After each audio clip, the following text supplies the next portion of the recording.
Okay, welcome to this video tutorial on how to get your Nanum or just regular car humidifier or essential oil diffuser to work again. One of the problems that we're seeing a lot of is a lot of people are returning these. Not a lot of people, but several people have returned this particular item, saying that it's broken, doesn't work, it's a piece of junk, whatever. And this is across the board. We're not the only ones selling these, but we want to show you a solution to get it fixed, because a lot of the times we're finding that it's actually not broken. It's actually just clogged or dirty, or people are using the wrong kind of oils with this particular device, and it's just malfunctioning. So what we have here, this is actually a unit that got returned to us recently. They said that it would turn on, but that no mist came out. They could switch through the cycles. They could switch through the different lighting or the different cycles, you know, the humidifier and then the aromatherapy cycles, but nothing would come out. So what we're going to do is I'm shooting this video to show you this is the unit that we got, and I'm going to show it to you not working. So I'm going to go ahead and plug this in real quick to my car, and this is the one they said is not working. As you can see, there is a light coming on there, and so I'm going to go ahead and just tilt this my direction here to see if it's working or not. Okay, and you can hear it's making a horrible noise. So it's trying, but nothing's coming out. No steam's coming out. Okay, so what we're going to do, I'm going to take this back out, okay? And I'm going to walk through a tutorial with you on how to get this thing working again. I haven't tested this out, obviously, because it's not working, so I could be, you know, this particular one might just be broken, but the majority of the time, it's a pretty simple fix, and we can get this thing working again. Okay, so I'm going to pause this video, and then I will walk you through the steps. Okay, so here's what we're going to do. We're going to go ahead and, first of all, we're going to grab ourselves a pack of these wicks. These are replacement filters for the diffusers. This will work on this model. It'll also work on the newer model as well. Doesn't matter.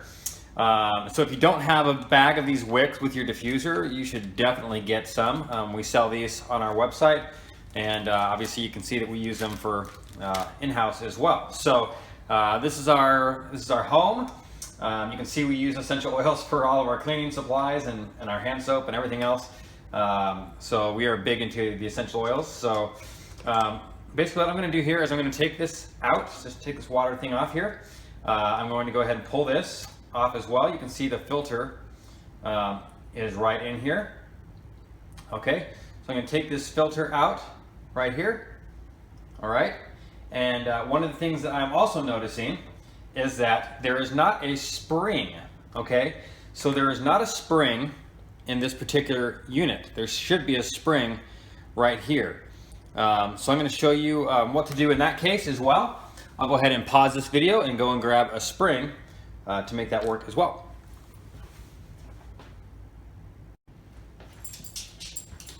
Okay, so I've go ahead and I've gotten a replacement spring here. I'm going to go ahead and just feed this back into that device here. And what you're going to want to do is actually feed that so that the narrowest part of the spring is facing up, because you don't want it to eat up the filter. So the next thing that we're going to do is we're actually going to take these replacement filters. We're going to take one out. Okay. We're going to go ahead and grab some isopropyl alcohol, rubbing alcohol, whatever you want to call it. And we are going to dip the tip of this into, without pouring it all over the place. Hopefully we've got a good, decent amount there. Okay. So it's nice and saturated, okay? And what we're gonna do is we're gonna take this soaked alcohol wick, it's one of the replacement wicks, and we're going to just twist it back and forth on the top. And hopefully you can see what I'm doing here, but we're just twisting this back on the forth and top, helping it to dissolve any oil that could be in there right now, okay? And then we're gonna do the same thing. We're gonna go ahead and put this wick up inside there, and you can see the bottom of the disc there. We're going to go ahead and do that, and we are going to twist this as well. This is going to ruin this wick. Okay, it's not meant to be doing this, but this is the way we found it works best.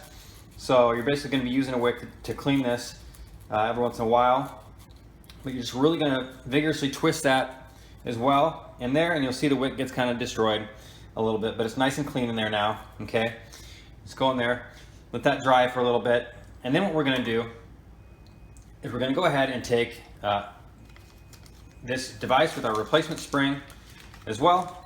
We're going to put a new wick in there from our 12-pack replacement. Okay, and then we're going to just go ahead and put this right back in there. Make sure that it clicks.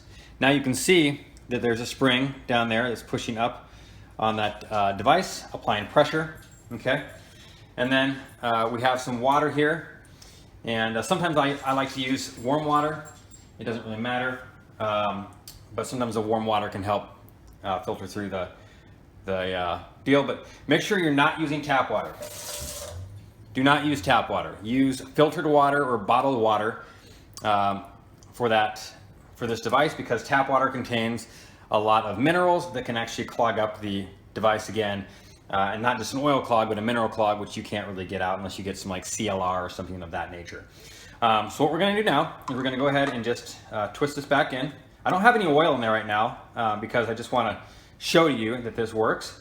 Okay, so we're going to go ahead and twist that. You can see we like to keep them about 2/3 of the way full. If you fill them all the way up, then actually it creates a vacuum, and this will not work. So you want to fill it up about 2/3 of the way full of oil, so that there's some room in the diffuser. Okay, so the next thing we're going to do is we're going to let this soak for a few minutes. I like to tip mine upside down so that the filter gets some great water in there. Okay, and now what we're going to do is we're actually just going to go and plug this back into my car and see if it works. And if it works, then I've solved the problem. If it doesn't work, then there's another problem. So the majority of the time, this works. So we're going to go ahead and plug this back in, and I'll see you on the next video. Okay, so we are back in the car. This is a GMC Terrain. As you can see, the hole for the deal is like, I don't have my light on, but it's pretty deep in there. So I'm glad that we have this diffuser because it tilts and you can make it work however you want. So I'm going to go ahead and plug this back in and try to videotape it while at the same time. Takes a lot of skill. Oh, there we go. Okay. All right. So there it is, plugged in. The red light's on. Moment of truth. I'm hoping this will work. So we'll go ahead and press the button there. And as you can see, it is blowing out steam.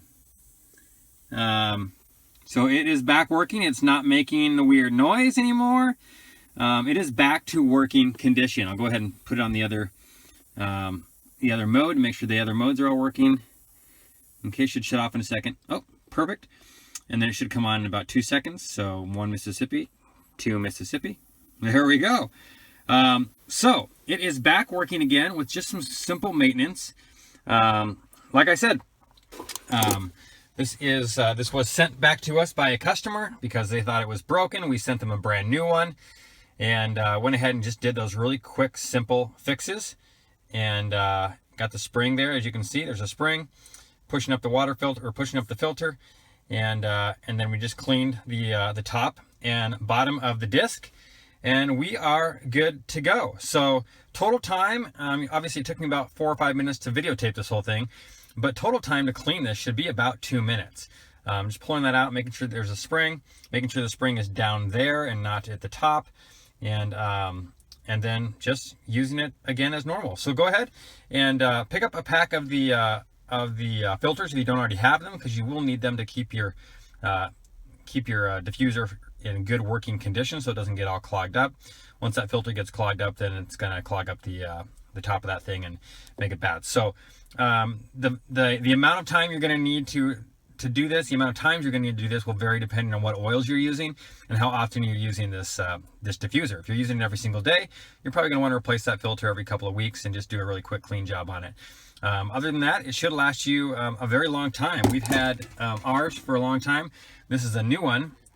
This is the new model. It's got the USB ports in there as well, you can see there. So this is the brand new Generation 2 model. We've had that for about 5 months. It's worked fine. So yeah, go ahead and do that maintenance. I hope this video tutorial really helped you out and will give you a better peace of mind about your Nanum car diffuser. And if it has not broken, if it has not stopped, the mist hasn't diminished a little bit, then go ahead and use the preventive maintenance from this video and make sure you are cleaning your Nanum diffuser and that you are replacing that filter every couple of weeks to a month. All right, thank you very much from Sassy Essentials. We really appreciate your business, and I hope this tutorial has helped you out a lot.